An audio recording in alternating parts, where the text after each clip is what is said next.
Well, our resident web watcher is back at it, and this time Susan Ormiston is slogging through the blogs. She's looking for some of the best, or at least best read Canadian political bloggers. What keeps them writing, and who's reading?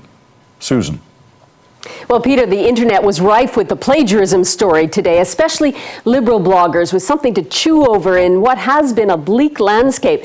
We've heard a lot about bloggers in this campaign, both positive and negative. So we decided to drill down a bit on the blog as defined, an online diary of personal thoughts. So here are the bios of just a few of the more prominent political bloggers. Jim, how are you? Nice to see you. I'll get you your name tag. Bloggers at a barbecue, where sizzle gives way to live posting. I blog and give my opinion. My daughter does a lot of blogging, and then she introduced it to me and said, you know, you talk to the news all the time, and you should do something about it. I'm one of those bloggers that obsessively checks how many people visited my blog overnight.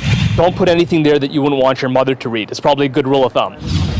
The online opinionators who travel the web even party together.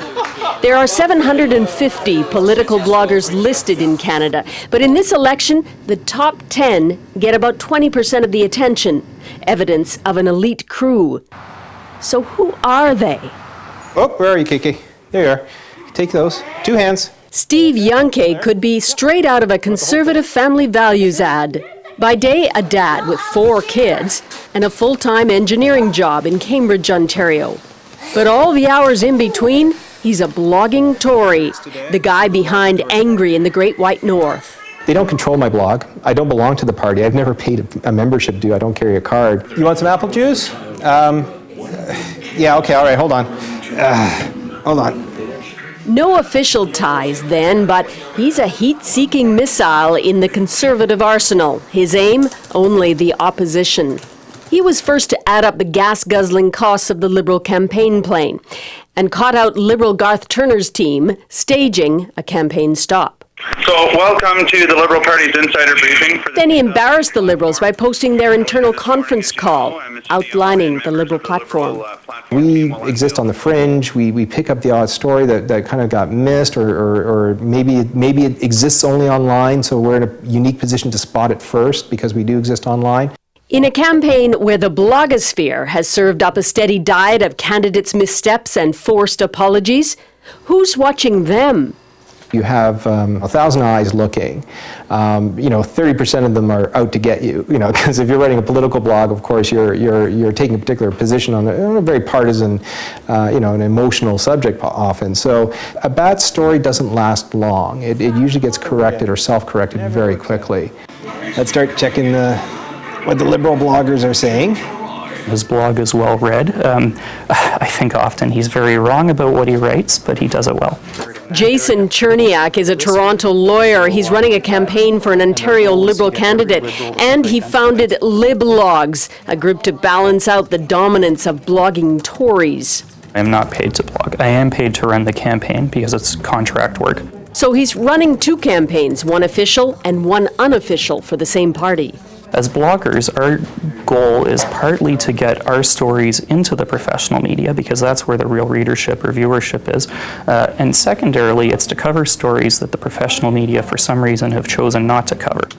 Like his most recent target, the NDP leader, and Cherniak's disputed allegations that Jack Layton is chums with a leader in the 911 conspiracy movement, which has put him square in the sights of the NDP.